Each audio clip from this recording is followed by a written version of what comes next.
Évangile de Jésus-Christ selon saint Matthieu, chapitre 1, versets 16 à 18, 21 à 24. Jacob engendra Joseph, l'époux de Marie, de laquelle fut engendré Jésus, que l'on appelle Christ. Or, voici comment fut engendré Jésus-Christ. Marie, sa mère, avait été accordée en mariage à Joseph. Avant qu'ils aient habité ensemble, elle fut enceinte par l'action de l'Esprit Saint. Joseph, son époux, qui était un homme juste et ne voulait pas la dénoncer publiquement, décida de la renvoyer en secret. Comme il avait formé ce projet, voici que l'ange du Seigneur lui apparut en songe et lui dit : « Joseph, fils de David, ne crains pas de prendre chez toi Marie, ton épouse, puisque l'enfant qui est engendré en elle vient de l'Esprit Saint. Elle enfantera un fils, et tu lui donneras le nom de Jésus, c'est-à-dire le Seigneur sauve, car c'est lui qui sauvera son peuple de ses péchés. » Quand Joseph se réveilla, il fit ce que l'ange du Seigneur lui avait prescrit. Acclamons la parole de Dieu.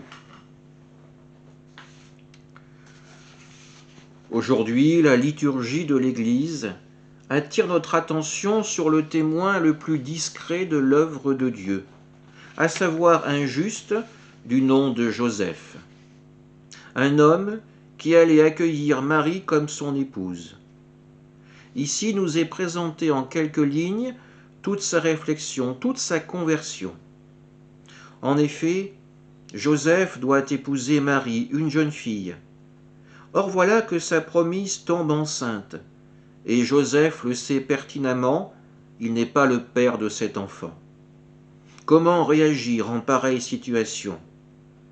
Renier publiquement la jeune fille, Joseph le sait, ce serait la condamner à mort. Sa décision est donc prise. Il va plutôt la renvoyer en secret. Au moins, la vie de Marie sera épargnée.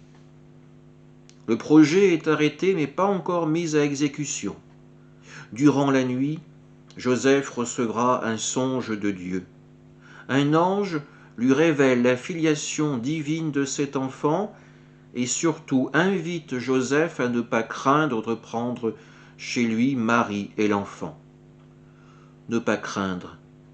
C'est peut-être la crainte qui nous empêche justement d'accueillir véritablement Jésus dans nos vies. Nous aimons tout contrôler, tout comprendre. Nous voulons que le monde, que l'univers existe à l'aune de notre compréhension. Pire peut-être, que tout corresponde à nos préjugés. Du coup, nous ne laissons même plus à Dieu la possibilité de nous surprendre, ou plus simplement encore, d'être présent dans nos vies. Joseph, le juste, se réveille.